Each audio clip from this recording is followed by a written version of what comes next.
Udah siap? Udah ayo. Halo, selamat sore mas. Sore mas, Dengan siapa? saya Ainul Yakin. Terus usaha apa yang anda jalankan sekarang?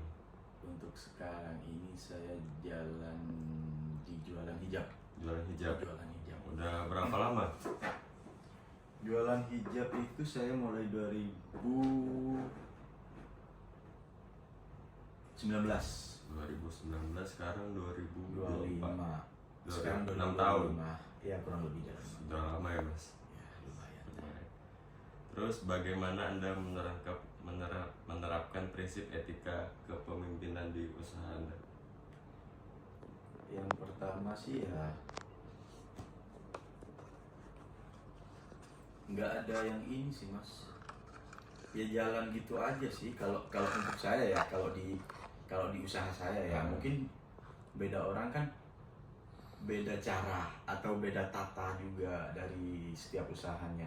Tapi kalau saya ya udah ngikut jalan gitu aja sih. Ikut jalan berarti ngikutin.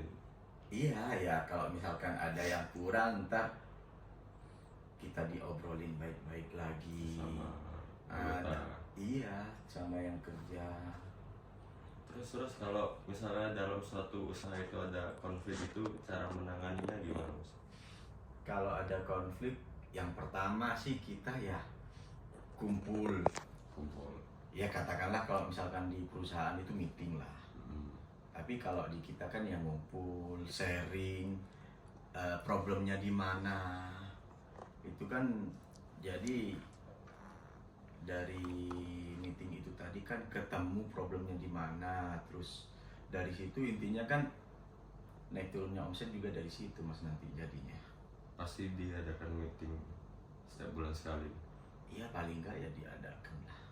Oke, baik. Terus strategi utama apa yang anda gunakan dalam manajemen konflik? Strateginya nih, misalnya ada konflik di mana ini? Kalau ada konflik ya dalam apanya dulu ini, dalam penjualannya atau dalam yang kerjanya? Mungkin bisa dalam kerja, cekcok lah. Oh cekcok Atau ya.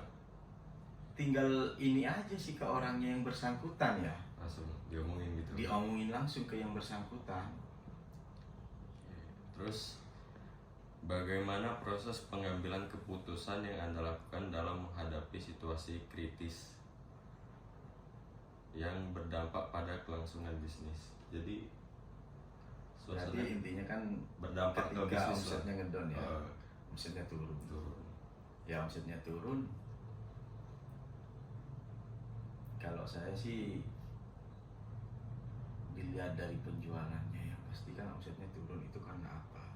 Betul. Entah satu karena dari kualitas yang kita jual ini menurun, atau memang di pasarnya itu yang kita jual itu kurang laku kan gitu. Jadi tinggal kita cari aja celahnya yang di mana. Kalau misalkan kualitasnya yang kita jual itu tetap sama kayak yang sebelum-sebelumnya tapi sekarang omsetnya turun ya mungkin ada problem lain.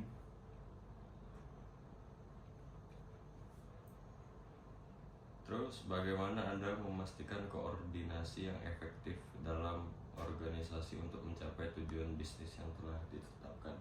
Yang pertama pasti komunikasi. Komunikasi Yang pasti. pasti itu. Yang utama itu kan semua komunikasi.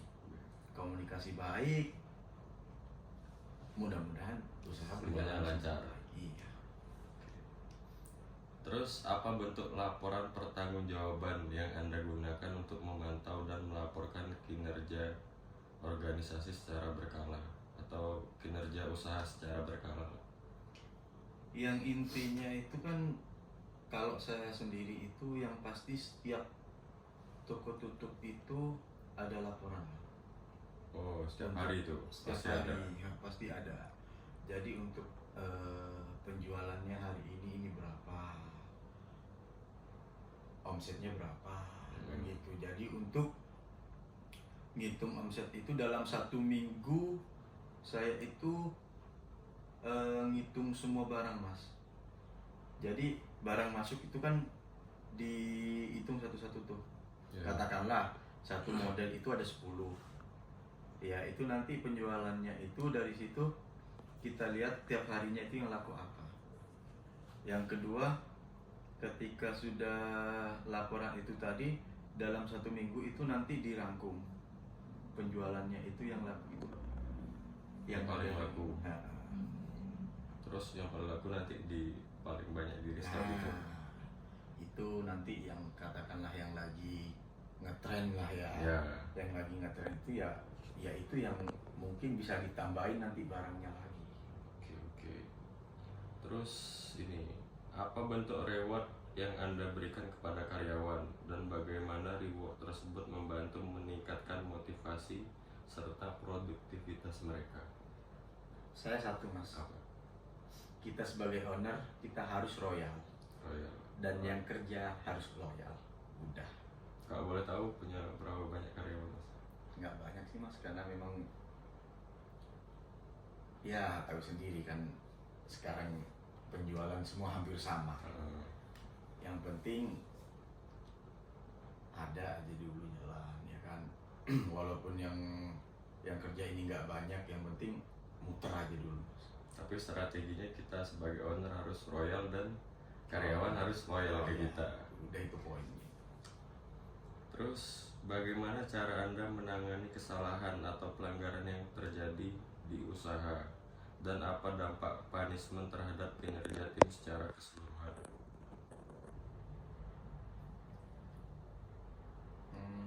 Maksudnya karyawannya apa ada salah itu pelanggaran?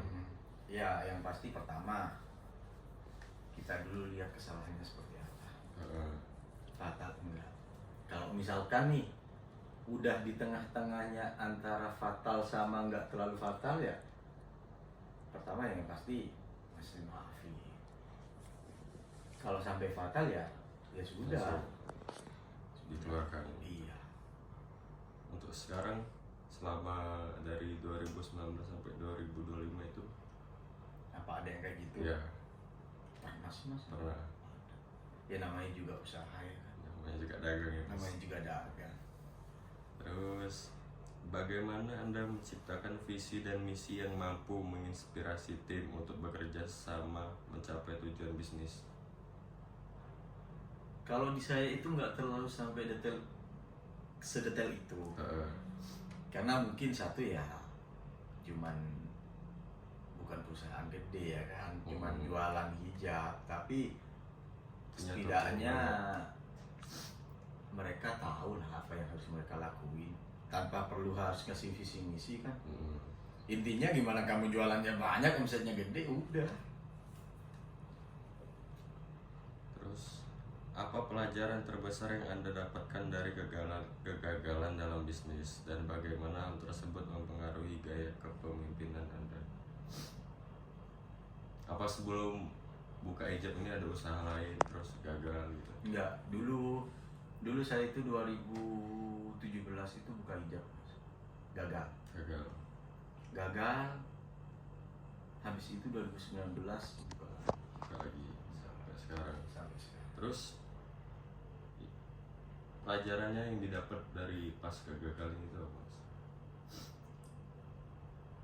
Yang nggak penting nggak usah dilakuin. Nggak penting nggak sih Nggak usah dilakuin. Contohnya? Ya kayak misalkan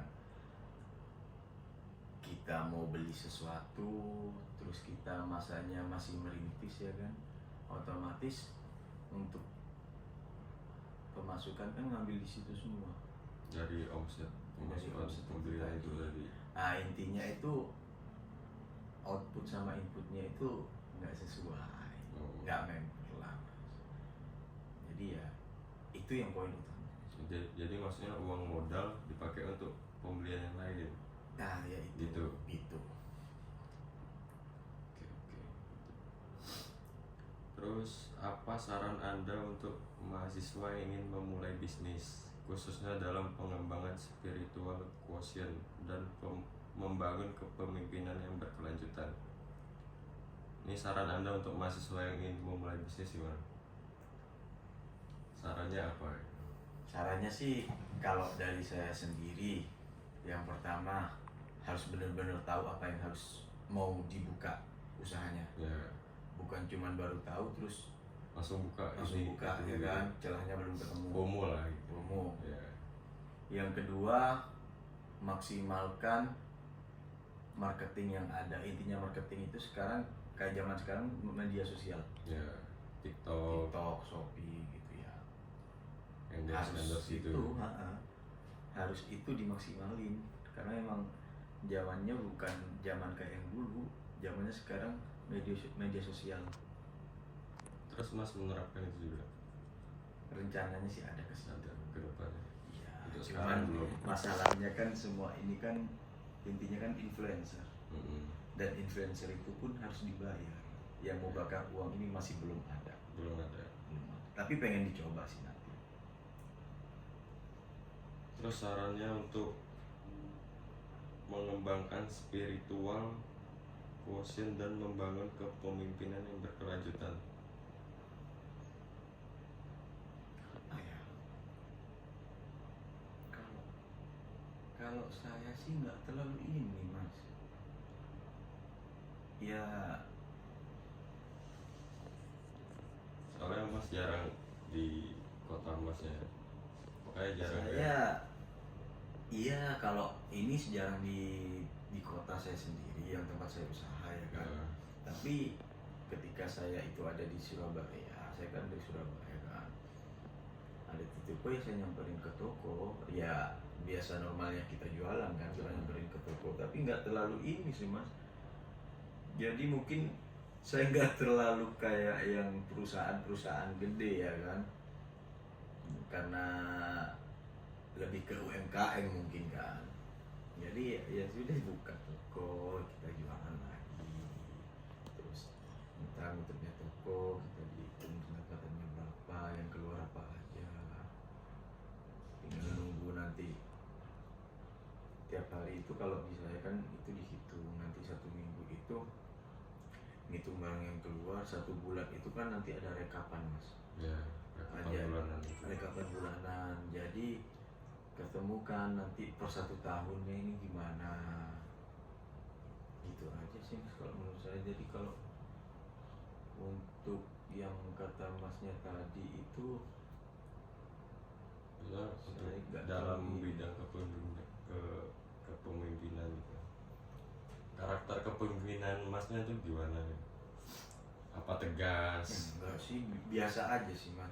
Soalnya kadang kalau kita usaha tuh, kalau kita usaha balik ke kita sendiri ya. Kalau misalkan kita kerja ke orang, terus pemimpinnya ini kan terlalu kayak saya ini pemimpin loh, saya ini owner. Ya.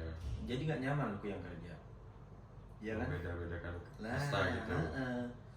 Jadi ya sudah ya kita ada orang beli katakanlah untuk kurami, ya udah saya juga malah nyuruh bantu orang jualan juga sama. Intinya nggak ada bos, nggak ada inilah mas. Intinya kita sama-sama tujuannya untuk menaikkan omset toko itu tersebut. Berarti tapi tetap ada kayak batasan antara Ya, karyawan bos tetap ada pastilah, pasti kan. pasti ada. Gak mungkin loss gitu kan gitu. Nah, pasti ada lah. Cuman untuk sikap kita ya, kan, selama sehari-harinya di toko, di tempat usaha kita jualan itu ya biasa aja mas. Oke, baik. Udah. Itu aja Mas. Terima Itu kasih. aja. Siap, sama-sama.